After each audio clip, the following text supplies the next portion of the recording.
Hello, welcome back to my channel. I'm Erica and this video is the corset, the Victorian corset for the Bustle gown series. I am using again Laughing Moon's Ladies Victorian Underwear number 100 for this.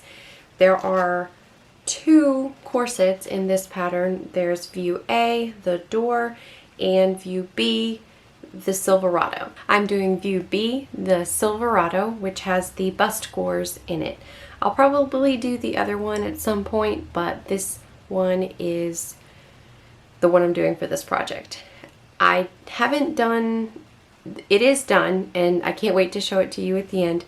I didn't do any flossing on this one. I might do that eventually, but honestly, I really like it, how it turned out. I used a remnant of a scrap of a fabric that goes with the theme of this channel that I found at a thrift store. It is, best I can tell, an upholstery fabric, but I really loved it. I had just enough. I had to do some squeaking and finagling with the pattern pieces, and then there ended up being a really bad spot on one after I had got it cut out that I couldn't get out washing it. So then I had to do some more fun finagling because that almost used all of it. However, I was able to do it. I obviously wasn't able to do pattern matching or lining up because I was trying to use every last ounce of this fabric. So I used that for the fashion fabric. I used a dark purple, which I thought went well with it, for the lining. And then I used the same fabric for the lining that I used for the lining for the binding at the top and the bottom, and then some lace and some ribbon. Of course, all of it I will show throughout the process of this video. I think it turned out very, very pretty. I cannot wait to show it to you. It's probably in the thumbnail, but up close. I can't wait to show it to you up close. Well, let's jump into it.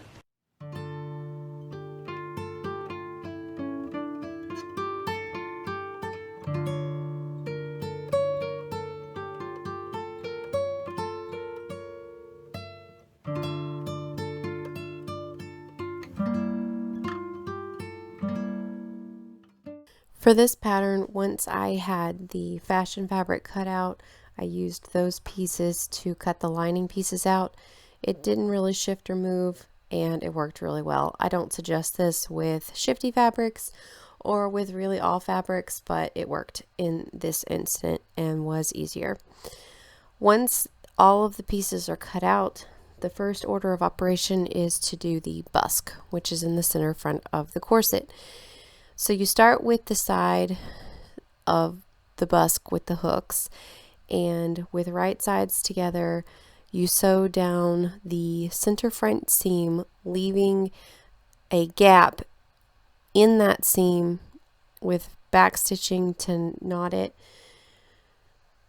where the hooks go. And then so I'm marking it, and then you don't sew between those markings.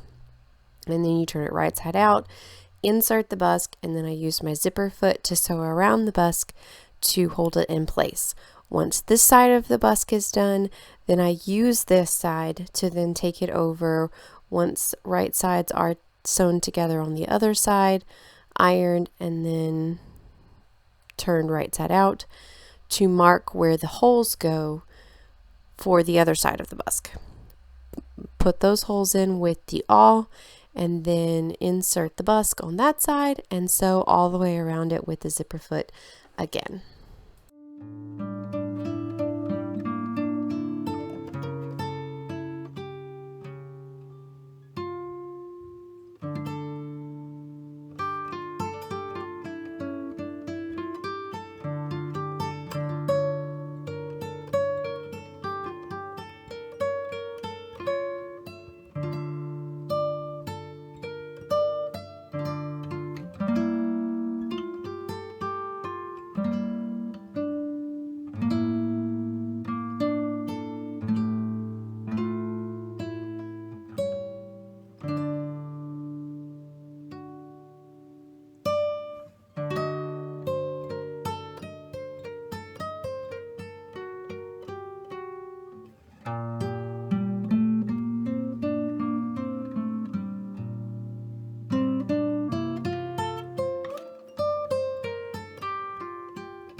Okay, I'm gonna try to get in the frame for this one.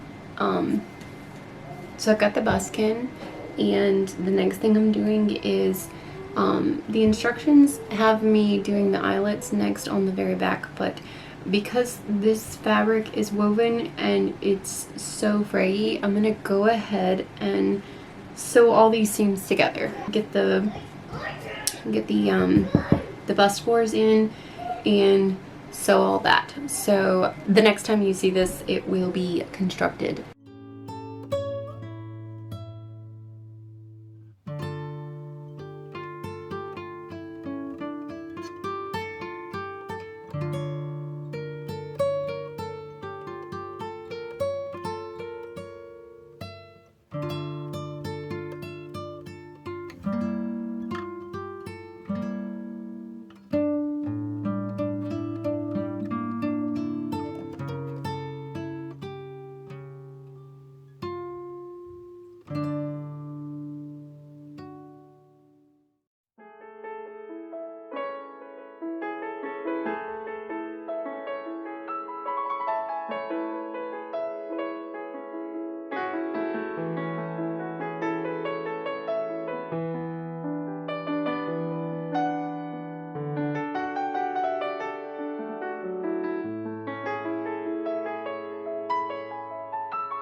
Once all the eyelets were in, then I sewed those back pieces onto the rest of the corset and then began the boning channels for the inside.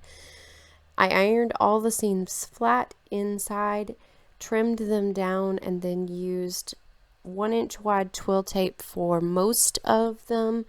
And then what I'm doing here is I pinned the twill tape on from the wrong side to make sure it was in the center, turned it over to the right, stitched in the ditch for the center of the boning channel while removing the pins, and then used the measurements on the machine to do an even seam on either side of that center seam, which formed for every seam 2 boning channels. I did it differently for the curved seams at the front, but this is what I did for all of the straight boning channels, and I used steel boning in them. For these curved seams, I used a 1/2-inch wide twill tape on the top part on either side of the outer edge, which you'll see, of the gore. For the inner edge, I trimmed it down and then felled that seam down because there's not going to be any twill tape over that, and then hand stitched that. These seams have the spiral steel boning, which moves better for curved seams, and then the other ones have the straight steel. Also, you will see that I did a waist tape with the 1-inch wide twill tape, and I just sewed that down by hand on the ends where they ended, and then used the boning channels to stitch it down. Once all of that was done, I trimmed down the edges on both top and bottom to cut off the excess of the twill tapes and to get a lot of it evened out. And then here I'm just cutting the binding on the bias of the purple, and this is for the top and the bottom. I went ahead and sewed it with machine onto the bottom edges of both sides of the corset took it over, trimmed it, flipped it, and then hand whipped it down, turning inside the ends to make sure there's no raw edges. And I did all of that before I inserted the boning because it's easier. Once that was done, then began the boning, and then I did the same thing with the top edge after the bones were in. Sewed it down by machine, flipped it over, and then hand whipped it down. And I show all of that.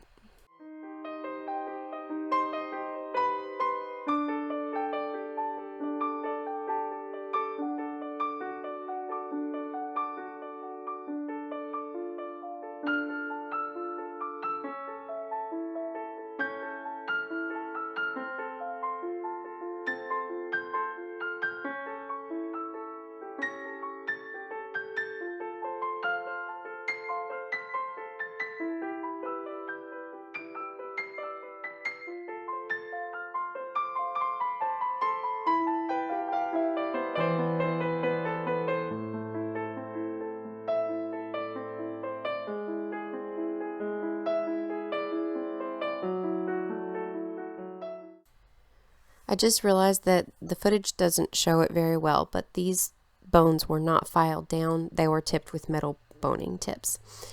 And then after all of the edging was done, I added a lace at the top. And I want to say really quick as well that I was going for an end product that had more of a gap between the lacing panels when I was wearing it. So this technically is still a little bit too big. It will work and be fine. I have actually made yet another one, slightly smaller since then, but this one is still one of my favorites because of just how it looks, but it does lace almost all the way down without me overlacing it or being too tight. So again, it's not a huge issue, but I still wanted another option if I needed to pull the laces slightly tighter for one outfit versus another. So I will use both of them. But I absolutely love it. It's absolutely beautiful, and I can't wait to dive into the actual bustle gown with you next. And it's done. I absolutely love it. Oh man, it's so comfortable. So after the last footage, I did end up taking some of the stitching out in the binding from about here to the front on both sides to insert this ribbon. I sewed it down really tight there. That way I could cinch it so it doesn't like stick straight up. But yes, it looks so good. I do want to get a hook or whatever those are to wrap around the extra lacing and put it up. But yes, this fabric is just gorgeous. I love it. The lining also came, I think it was from a different thrift store haul, but anyway, it fits so well. It's so comfortable. I love the pattern. I love it's pretty soft. I love that I put the spiral steel boning in the front and then the regular steel boning all the way around the back. I think that worked really well. I hope you like this video. Feel free to like and subscribe. I love talking to people. I'd love some comments, and I will see you in the next one.